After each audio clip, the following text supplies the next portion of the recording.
Praise the Lord. ஆண்டவராகிய இயேசு கிறிஸ்துவின் நாமத்தினாலே இந்த 95வது நாள் உங்களை சந்திக்கிறதுல ரொம்ப சந்தோஷம்.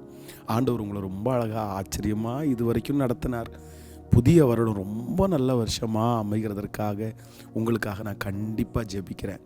ஆண்டவருடைய பிள்ளைகளே, வேதம் சொல்லுது, தீர்க்கதரிசிகளுடைய புத்திரரில் ஒருவன் அந்த உத்தரத்தை வெட்டி வீழ்த்துகையில், அப்படின்னா தன்னுடைய கோடாரி எடுத்து ஒரு மரத்தை வெட்டிகிட்டு இருக்கும்போது உருவி அது தண்ணீருக்குள்ளே விழுந்துருச்சு.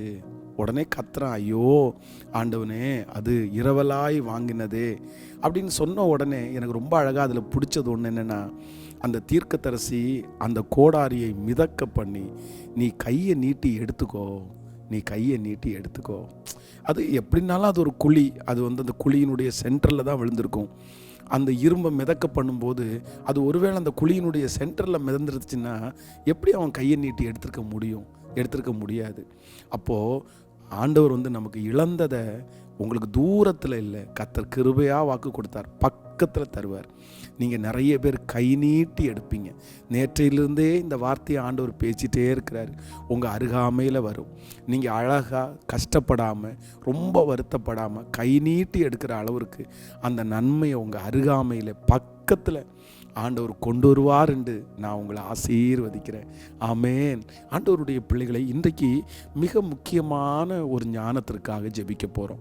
அப்படின்னா, ஒரு துரோகியினுடைய 3 குணங்களை பற்றி நம்ம கண்டிப்பாக தெரிஞ்சு வச்சுக்கணும்.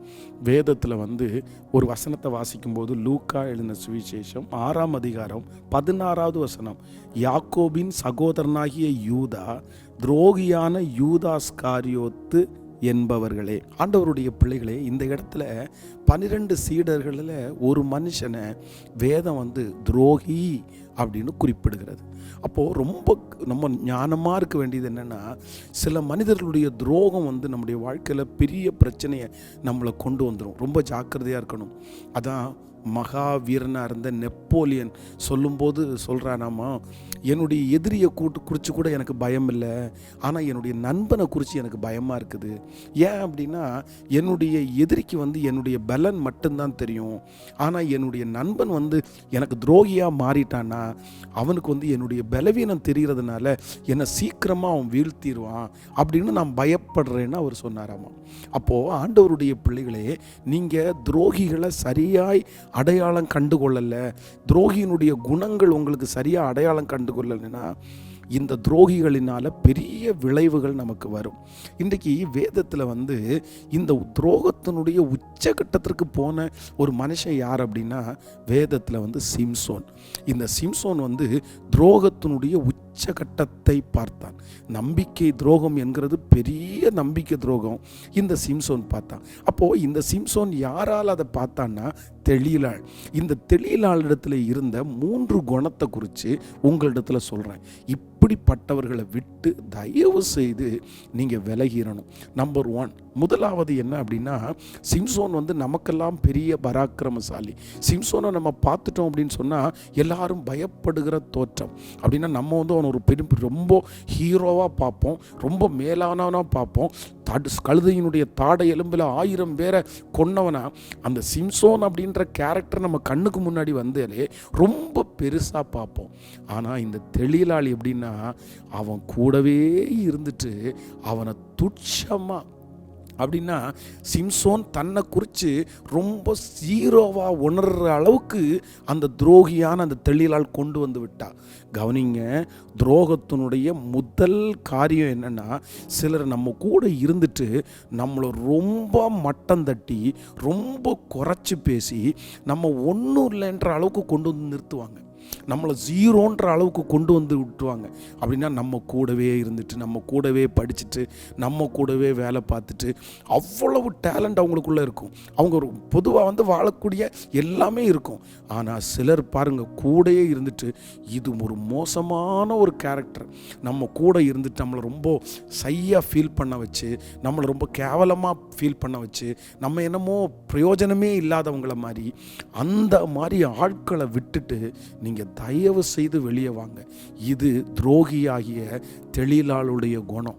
நம்ம கூடயே இருந்துட்டு பாருங்கள், அவங்க பேச ஆரம்பித்தா அழுக வரும், அவங்க பேச ஆரம்பித்தா உடச்சிருவாங்க, அவங்க பேச ஆரம்பித்தா செத்துடலான்னு தோணும். அந்த அளவுக்கு நம்மளை கூடயே இருந்துட்டு நம்மளை டவுன் பண்ணிடுவாங்க. உலகத்தில் இருக்கிற யாராவது ஒருத்தர் நம்மளை திட்டுறதை குறித்து கூட பரவாயில்ல, ஏதோ ஒன்று அது கூட ஆனால் கூடயே இருந்துட்டு நம்மளை அப்படியே பண்ணுறாங்க பாருங்க. அந்த மாதிரி மனுஷங்களை விட்டுட்டு நீங்கள் வெளியே வாங்க.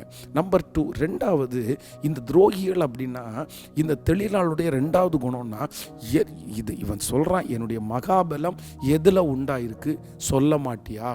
நோண்டி நோண்டி நோண்டி டென்ஷன் படுத்தி நீ எனக்கு சொல்லு, என்ன பண்ணுன, எப்படி வந்துருச்சு, அது உனக்கு எப்படி பலன் வந்துருச்சு. சிலர் இருப்பாங்க பாருங்க, நோண்டிகிட்டே இருப்பாங்க. உனக்கு எப்படி கிடச்சி, உனக்கு எப்படி பழக்கம், உனக்கு என்ன ஆச்சு, நீ என்ன வாங்கின, உன்கிட்ட எவ்வளோ இருக்குது, என்ன வருமானம், இப்படி உங்களை உங்களுடைய ரகசியமான சில காரியத்தை தெரியணும்னு நினைக்கிறவங்க துரோகிகளாக மாறுறதுக்கு நிறைய வாய்ப்பு இருக்குது. ரொம்ப கவனம். அப்படி ஒருத்தங்க தெரிஞ்சுக்க வேண்டியதில்லை. அப்படி உங்களை ரொம்ப டென்ஷன் படுத்துகிறாங்களா, தயவு செய்து அவங்கள விட்டுட்டு நீங்கள் விலகுங்க. உன் கணவனார் எப்படி பேசுகிறாரு, எவ்வளவு சம்பாதிக்கிறாரு, உன் பிள்ளை அப்படி எது, அவங்க தெரிஞ்சு என்ன பண்ண போகிறாங்க, நீங்கள் எதுக்கு அவங்களுக்கு சொல்லணும்? வேண்டவே வேண்டாம். அப்போது துரோகியினுடைய ரெண்டாவது குணம், நம்முடைய ரகசியங்களை, நம்முடைய அந்தரங்க வாழ்க்கைகளை தெரிஞ்சுக்கிறதற்கு முற்படுகிறவர்கள் தான் இந்த தெளிலாள் மாதிரி இருக்கிற இந்த துரோகிகள். மூன்றாவது, இந்த துரோகிகள் அப்படின்றது யார் அப்படின்னா, அவங்கள விட்டுட்டு வெளியே போகிறதற்கு விடாமல் கட்டுறாங்க பாருங்க, அவங்க ரொம்ப ஜாக்கிரதை, துரோகிகளாக மாறுவாங்க. இந்த தெளிலாள் இந்த சிம்சோனை வெளியவே விடலை பாருங்களேன். இது எப்படி ஒரு வாலிபன் இப்படி கட்டப்பட்டான்? அப்படி கண்ட்ரோலுக்குள்ளே அவனை அழுகையினால் கண்ட்ரோல் பண்ணுறது, சிரிப்பினால் கண்ட்ரோல் பண்ணுறது, மடியில் படுக்க வச்சு கண்ட்ரோல் பண்ணுறது. அப்போது உலகத்தில் பழமொழி சொல்லுவாங்கல்ல, உன்னுடைய குடுமி என் கையில்ன்றது மாதிரி இவனை முழுக்க தன்னுடைய கண்ட்ரோலில் அவன் ஒரு டென்ஷனானால் மடியில் படுக்க வச்சு தாளாட்டுறது, அவன் ரொம்ப இதுவாக இருந்தால் கோவப்படுறது, இந்த மாதிரி எல்லா விதத்திலும் சிம்சோனை டார்ச்சர் பண்ணி தான் கூடையே. சிலர் பாருங்கள், உங்களை வெளியே விட மாட்டாங்க. என்ன பண்ணுவாங்கன்னா அப்படியே வச்சுக்குவாங்க. நீங்கள் ரொம்ப கோவப்பட்டீங்கன்னா சாதுவாயிருவாங்க, நீங்கள் ஏதாவது இது பண்ணிட்டீங்கன்னா உடனே வித்தியாசமாயிருவாங்க. ஏன்னா அவங்க அவ்வளோ மோசம். அப்போது ஆண்டவருடைய பிள்ளைகளே, நீங்கள் இப்படிப்பட்ட துரோகிகளுக்கு தயவு செய்து ஞானமாக இருங்க. இந்த ஞானத்தை ஆண்டவர் தருவார். இதிலிருந்து வெளியே வரக்கூடிய கிருபையை கர்த்தர் தருவார். உங்களுடைய துரோகங்களை குறித்து நினைக்காத நேரத்தில் பண்ணாங்களா, பயப்பட வேண்டாம். ஆண்டவர் அந்த துரோகங்களில் ஆசீர்வாதத்தை தருவார். உங்களுக்காக ஜெபிக்கிறேன். தகப்பனே, இந்த சத்தத்தை கேட்கிற ஒவ்வொரு பிள்ளைகளுக்காய் ஜெபிக்கிறேன்ப்பா. துரோகத்தினாலே பாதிக்கப்பட்ட யார் இந்த சத்தத்தை கேட்டாலும் அதற்கு நீர் ஈடு கொடுக்க வாருமப்பா. பிறந்த நாளை காண்கிற, திருமண நாளை காண்கிற பிள்ளைகளை ஆசீர்வதிப்பீராக ஐயா.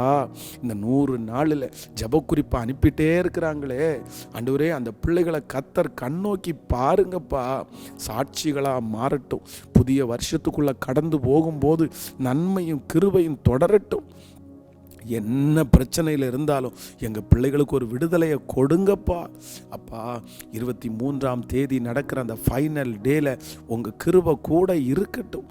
மகிமையாக ஆசீர்வதியும். கிறிஸ்மஸ் ஆராதனை, நியூ இயர் ஆராதனை எல்லாத்துலேயும் கர்த்தருடைய தயவு இருக்கட்டும். நீங்கள் நடத்துங்க, இயேசுவின் மூலம் பிதாவே. ஆமென். God bless you. மாலையில் உங்களை சந்திக்கிறேன். தேங்க்யூ.